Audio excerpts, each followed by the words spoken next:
इसके बाद में प्रतिदिन पितृयज्ञ, श्राद्धीय व्यवस्था अलग है, पितृयज्ञ प्रतिदिन का नित्य कर्म में अलग है। विधि व्यवस्था वस्तु पदार्थ उसमें वही है। तो पितरों के प्रति जो अहोभाव है और तद्गत प्रक्रिया का तर्पण आदि का विधान है, वो पितृयज्ञ हो गया। होमो देवो बलिर्भूतो निर्यज्ञो अतिथि पूजनम। दाक्षिणात्य अग्नि जो है वो गुरु के पास रहती है, गार्हपत्य अग्नि जो है वो गृहस्थ के यहाँ रहती है। तो पूर्व काल में ऐसा विधान था कि जिस वेदी पर वर वधू सप्तपदी फेरे लेते थे, उस यज्ञ कुंड की अग्नि को साथ लाते थे और जब तक वानप्रस्थ का समय नहीं होता तब तक दोनों बैठ के उस पर यज्ञ करते थे। होमो देवो, देवताओं के द्वारा प्राप्त पदार्थों का उपयोग, तो उसका ऋण यज्ञ के द्वारा पूरा होता। यज्ञ शिष्टाशिना संतो उच्यन्ते सर्व किल विषय, ऐसा बोलते।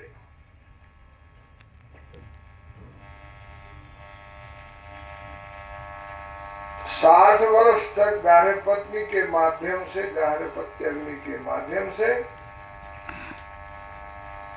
गृहस्थ यज्ञ करता था और 60 वर्ष होते ही फिर वो दाक्षिणात्य अग्नि के का उम्मीदवार होता था।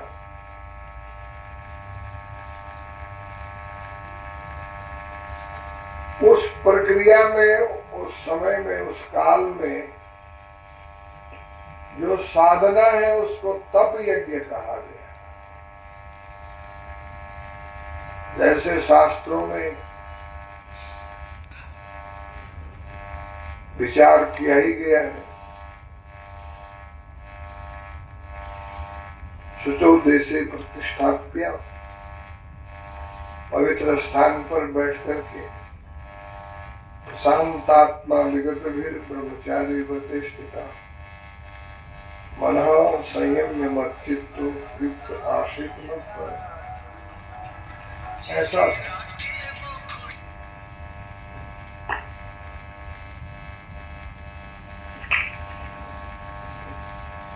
तो इसमें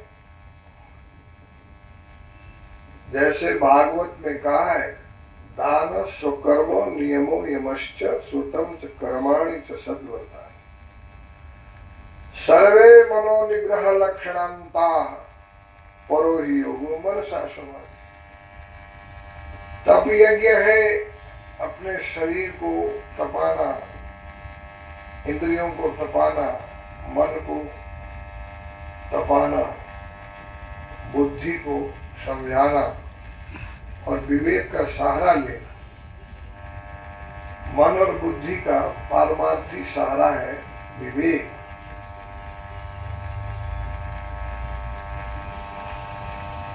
इस तप यज्ञ का परिणाम है कि जब आप तप की पराकाष्ठा में पहुंचेंगे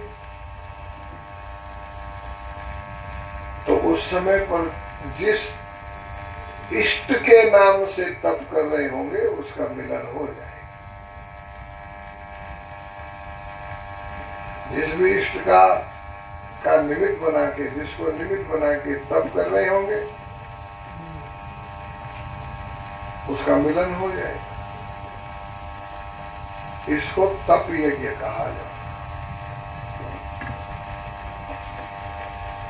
तप में 3 दोष बाधक हैं।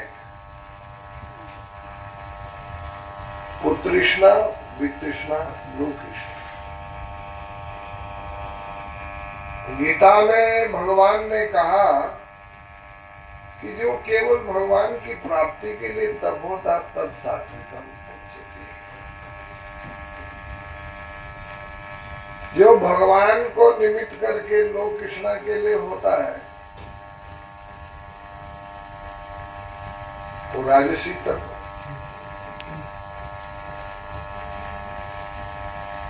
और जो किसी को नुकसान पहुंचाने के लिए तप होता है वो तामसिक तप। इसलिए जो परमार्थ का साधक है उसको सात्विक तप करना चाहिए। मालूम न पड़े कि आप क्या कर रहे हैं, मालूम भी नहीं पड़ना। एक बाबा पंचाग्नि तप रहे थे, नारद जी गए। अब वो पंचाग्नि इसलिए तप रहे थे कि लोग नारद जी गए, बोले वहां घूमे फिर मैं जा रहा हूँ बैकुंठ। अरे बोले बाबा बैकुंठ जा रहे हो तो मेरी मुक्ति के लिए पूछा ना भगवान विष्णु से कब होगी मुक्ति।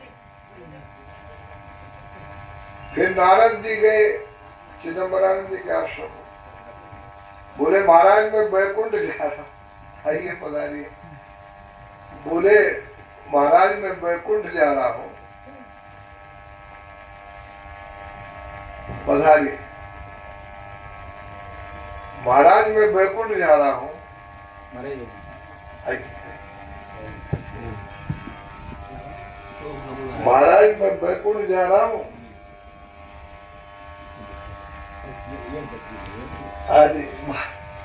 महाराज मैं बैकुंठ जा रहा हूँ, आपकी मुक्ति का पूछते हो, पूछा हूँ आपके। चिदम्बरानंद जी ने कहा अरे उनको पता है नारद जी क्यों झंझट में पड़ रहे हैं। बोले फिर भी जब मैं जा ही रहा हूँ, एक आत्मा की दूसरे की डाक है, वो पूछाऊंगा आप। चलो चलो ठीक है आप घुमाओ, फिर मिलते। नारद जी गए और विष्णु भगवान से वार्ता हुई तो नारद जी महाराज कहते हैं कि वो विष्णु भगवान कहते हैं कि जो धुआं तप रहा है ना पंचाग्नि, उसका मोक्ष तो होगा 7 वर्ष में। और वो बाबा चिदम्बरानंद जी जो स्वाध्याय कर रहे थे, परोपकार कर रहे थे, परमार्थ कर रहे थे, भाई उनको कहने ना कि उनके पेड़ पे जितने पीपल के पत्ते इतने जन्मों के बाद मोक्ष हो, तो वो नाचने लगे। अरे भगवान की लिस्ट में तो आ गए, निश्चित तो हो गया। अब नारद जी महाराज आए, द्रव्य यज्ञ तपो यज्ञ की चर्चा चल रही, तमोगुणी यज्ञ। तो नारद जी तमोगुणी तप, तो नारद जी आए, बोले पहले इसको सुनाता हूँ जिसके जन्म कम है प्राप्ति। तो नारद जी देखा, उसने बोले अरे नारद जी क्या बोले भगवान। बोले महाराज भगवान बोले कि 7 जन्म में उसका मोक्ष होगा। भगवान का तेरा नौकर हूँ परमात्मा लकड़ा लेकर के धूणा वूणा सब तोड़ ताड़ के लमोटाऊंगा 7 जन्म तक। तुम्हारे बाप का नौकर में दोनों बाकी है। नारद जी को मारता हूँ पर नारद जी भाग गए। तू बोल तेरा बड़ा भगवान। अब विचार करने लगे कि ये इतना भड़का, तो चिदम्बरानंद जी कितने भड़के। पत्ते बता देंगे आपके पेड़ पे पत्ते इतना जन्म लगेगा। तो जब आए तो बता दिए पत्ते, तो बड़े खुश हुए, अरे भगवान की जय हो, भगवान की जय हो। इतना दोनों बैठ के चर्चा कर रहे थे, विमान आ गया कि भाई ये महात्मा जी का जो तप है वो सात्विक है। तमोगुणी तप जो होता है वो दूसरे के विनाश के लिए होता है। रजोगुणी तप होता है वो स्वयं की प्राप्ति के लिए होता है। ये दे दे भगवान, वो दे दे भगवान, उसमें पुत्रषणा भी होती है, पितृष्णा भी होती है, लोकष्णा भी होती है। और जो सात्विक तत्व होता है गीता में उसकी प्राप्ति शास्त्र ने बताई है, इष्ट प्राप्ति तपो यज्ञ। जैसे अर्जुन को बद्रिकाश्रम में तप करने के बाद फिर जब यहाँ आए तो कृष्ण की प्राप्ति हुई। नारायण नमस्कृत्य नरम चैव नरोत्तमं देवीं सरस्वतीं व्यासं ततो जयमुदीरये। तप यज्ञ के बाद में योग यज्ञ, और योग जब हो जाता है तो अगर आप सात्विक हैं, सात्विक साधक हैं, तब भगवान आपसे स्वाध्याय करेगा, गुरु बनेगा। नचिकेता सात्विक था, यमराज को गुरु बनना पड़ा। अर्जुन में भी सात्विकता थी, निश्चय नहीं था, विश्वास था।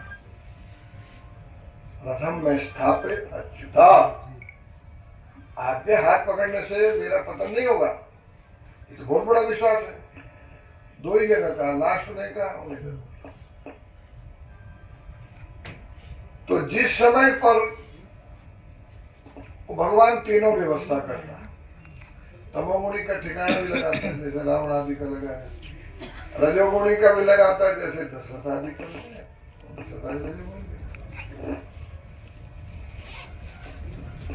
राम के पिता होने के कारण कम से कम वैकुंठ तो जाती नहीं गई, सुरधाम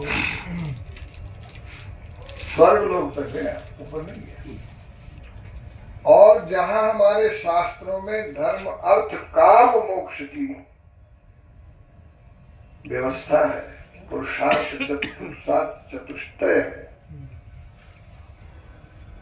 गीता प्रेस गोरखपुर में अपने पूज्यपाद अखंडानंद जी का भी आशीर्वाद था, राम सुखदास जी का होता, जयदयाल गोविंद का, हनुमान प्रसाद होगा। और आप रामायण की सूची देखेंगे तो उसमें दशरथ मरण लिखा है, पुरुषार्थ नहीं लिखा। जी जी जी, आप देखिए उसकी सूची देखिए, दशरथ मरण तो नहीं है, मोक्ष होना चाहिए था, तो मोक्ष नहीं हुआ, मरण हुआ।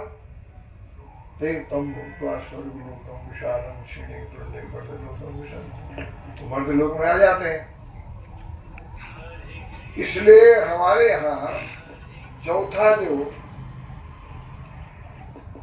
तब यज्ञ, जब भगवान और भक्त मिल गए और भक्त सात्विक है तो भगवान को गुरु बनना पड़ेगा, भक्त को शिष्य बनना, तब वो स्वाध्याय करेंगे।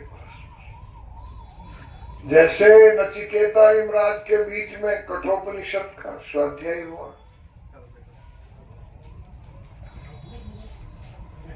अर्जुन और कृष्ण के बीच में गीता का स्वाध्याय हुआ। ऐसा समय समय पर चार भाई गए सनत कुमार आदि सर्वप्रथम शंकर जी के पास। कहाँ से आए? बोले हम ब्रह्मा के संतान। तो यहाँ कैसे आए? बोले उन्होंने भेजा विष्णु जी के पास। जब हमने विष्णु भगवान से दुनिया का अता पता पूछा, उन्होंने कहा भाई आधा ही मालूम है। द्वारिका में प्रद्युम्न का संभासुर ने अपहरण कर दिया। ये देवता कार्य कारण दृष्टि से छोटे बड़े होते हैं। विष्णु का कारण शिव जी है, शिव जी का कारण और ब्रह्मा का कारण विष्णु है, ब्रह्मा इंद्र का कारण ब्रह्मा जी।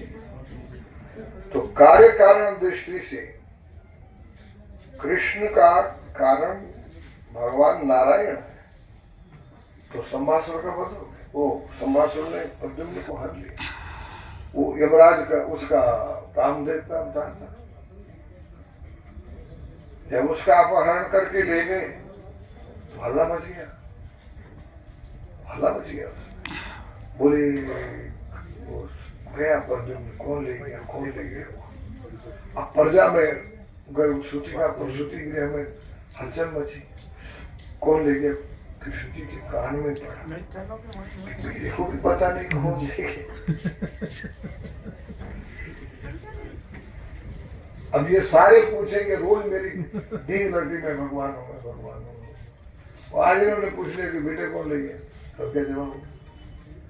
तो दौड़ के अपनी पूजा गृह में भगवती को याद किया, माँ बद्री का आश्रम में मैंने आपको बहुत पूजा है, बहुत आपको मनाया है। तो हे भगवती राजराजेश्वरी, संसार सागरे मग्नम माम समुद्र कृपा वही, ब्रह्म विष्णु शिवाराध्या प्रसिद्ध जगदम्बिके। बोले माँ जल्दी बताओ, ये सब दौड़ दरवाजे ठोक रहे बाहर। माता जी ने कहा संभासुर ले गया, 16 वर्ष का जब होगा तो उसकी पत्नी रति वहां है माया के रूप में, उसका नाम माया है, उसके रसोड़े में रहती है। तो वो माया जो है उसको लेके आएगा, संभासुर का बल करेगा। तो कार्य कारण दृष्टि से जो देवता है वो संसार की मांग पर उस ढंग का कार्य करते हैं। और जब मांग होती है अध्यात्म की, स्वाध्याय की, तब भगवान और भक्त के बीच में स्वाध्याय होता, भगवान गुरु बनते। क्योंकि भक्त को कोई इच्छा है नहीं, तो भगवान क्या करेगा। भगवान तो केवल 3 ही व्यवस्थाओं में व्यवस्था करता है, पुत्र कृष्णा, गृह कृष्णा, 3। और जब 3 से आगे हो गए तो कुछ ना, तो भगवान गुरु हो। फिर उसके बाद में जो है ज्ञान यज्ञ, ज्ञान यज्ञ जो है कार्य कारण दृष्टि से वहां पर भी कुछ पवित्र है, लेकिन सापेक्ष पवित्र है, निरपेक्ष पवित्र नहीं। जैसे गंगा जी पवित्र है, आप लोग हम आए हैं, यहाँ 2 पक्ष आए हुए। एक चिदम्बरानंद जी के भक्त आए, वो तो इंद्र वाले घड़े का लाभ लेने आए, अमृत जो मिल जाएगा उनको छाटा वोटा लेसा मेसा ठीक है। और प्रणवानंद जी के भक्त आए हैं सुखदेव वाले घड़े के लिए। सुखदेव जी वो अलग है। तो जो सुखदेव जी ने कहा भाई तुमको नहीं मिलता है, वो घड़ा जो है वो हमें, हाँ, श्रीमद् भागवती वार्ता श्रावण। तो उस स्थिति में जो ज्ञान है, जो भी हमारे तटस्थ लक्षण के संस्थान है या देवता है। तटस्थ लक्षण का अर्थ होता है भगवान, ब्रह्मा विष्णु महेश, तद्गत अवतार, तटस्थ लक्षण। और स्वरूप का लक्षण होता है, स्वरूप लक्षण का अर्थ होता है कि इन सब ने जो निर्धारण किया है ब्रह्म सत्यम जगन मिथ्या, ये जो निर्धारण किया है इसको स्वरूप लक्षण के अंतर्गत माना गया। तो जो ये गंगा है, माता है और गंगा सागर है, ये सापेक्ष पवित्र है और सीमित पवित्र है, सीमाबद्ध है। इसलिए भगवत पाद शंकराचार्य जी कहते हैं कुरुते गंगा सागर गमन। आप गंगा सागर की अच्छी बात, व्रत प्रतिपालन अथवा दान, पर यदि जो सर्वश्रेष्ठ ज्ञान है उसकी प्राप्ति नहीं हुई। स्वयं कृष्ण भगवान अर्जुन को बहुत निरपेक्ष भाव से कहते हैं मैं भी पवित्र नहीं हूँ, विष्णु भी पवित्र नहीं है, वैकुंठ भी पवित्र नहीं, उतना उतना पवित्र नहीं जितना ज्ञान। नहीं ज्ञानेन सदृशं पवित्रम यह विद्यते। ज्ञान के सदृश कोई पवित्र है नहीं। और सबसे बड़ी सुविधा है कि बाकी चीजों के लिए बाहर जाओ और वो जो सबसे बड़ा पवित्र श्रेष्ठ प्रतिष्ठित है उसके लिए अंदर लौटो, और तब ये यात्रा अपने से अपने तक की यात्रा हो जाती। पूर्णमदः पूर्णमिदं पूर्णात् पूर्णमुदच्यते पूर्णस्य पूर्णमादाय पूर्णमेवावशिष्यते। शांति।